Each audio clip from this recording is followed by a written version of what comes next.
In your view, Sir Keir, was the journalist and author Isabel Oakeshott right to leak Mr Hancock's WhatsApp messages? Oh, who to choose? Matt Hancock or Isabel Oakeshott? Look, I think it's very hard for her to justify all of what has come out as in the public interest. But on the other hand, it is incredibly illuminating. I have to say, the idea of Matt Hancock taking his phone out with 3 years' worth of WhatsApps, hundreds of thousands of WhatsApp, and handing it to a journalist and effectively saying, well, use the good bits in my book, but don't look at anything else. I mean, how naive can you be? But, as between... What did you learn about it? I assume you read it or read a précis was prepared for you. I've read a lot of it. I mean, you've read it all the time. Yeah. What have you taken from it? The chaotic way in which they were running the government. You'd expect some of these decisions to be in proper meetings, thrashed out, proper decisions recorded, and there's stuff pinging around on WhatsApp. The the self-aggrandisement of Matt Hancock, it's all about him. Some of the decisions that were taken appear to be taken on the basis of sort of quite minor political issues rather than the major issues of the day. Would you publish? I think most people would be really, would look at this and think this was a pretty chaotic way to run the country. Would you publish your WhatsApp messages through the pandemic? No, I wouldn't. Would you give me your mobile phone and help you write a book? Nick, have a look. I don't know what Matt Hancock was thinking in handing all that over, but all he's done is shown a torch on himself and others.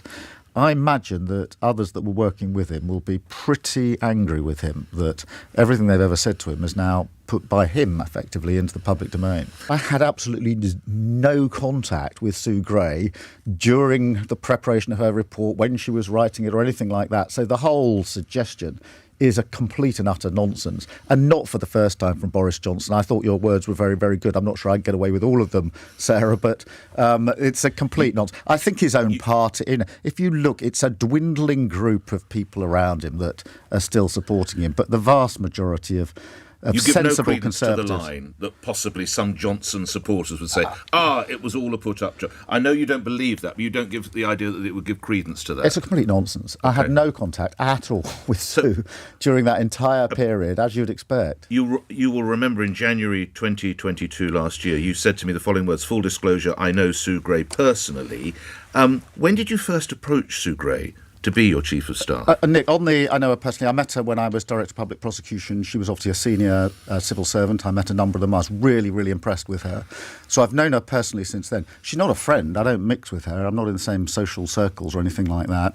I know her personally in the sense that if I saw her at a reception or something, I would go over and have a discussion with her. But as I say, I actually haven't had a discussion with her during the entire time she was doing her report. Might I ask when you first approached her to be your Chief of Staff? I've been on the lookout for a Chief of Staff for a little while now. I'm very clear what I wanted in that. And obviously, Sue will set out that, but nothing improper at all. I've been on the lookout for a Chief of Staff. I'm really pleased that people of her calibre are interested in that. So when did you approach, can I ask when you approached Sue?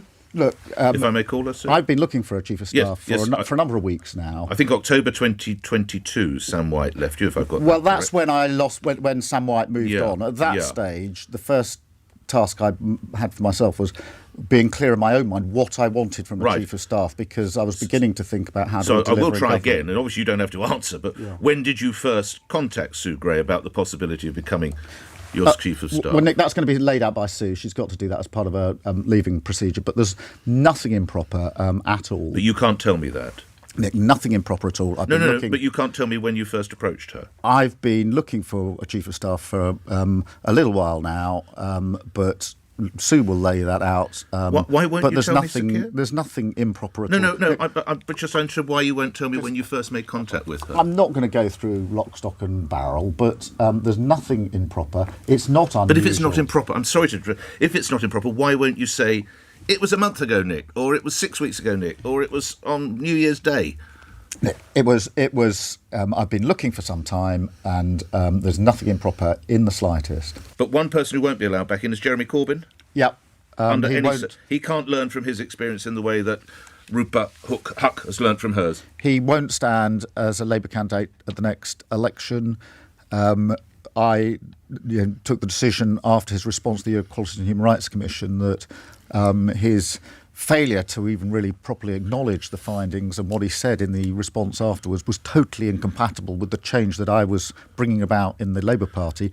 We have changed the Labour Party. Nick, we needed to change the Labour Party after the dreadful defeat in 2019, and we're not going back. So to clarify, if you acknowledge some of your transgression and try and put it right, as Rupert Huck did, that is some of the battle. Yes, so Okay. it depends. I mean, I'm not going to pretend what Rupa said was acceptable in any way, but she has accepted that. She has been very clear that she accepts that. And then there is a difficult decision, Nick, in every case, which is it proportionate to sort of say, well, I'm afraid you're never getting the whip back, or when someone's gone through what she's gone through, well, you can.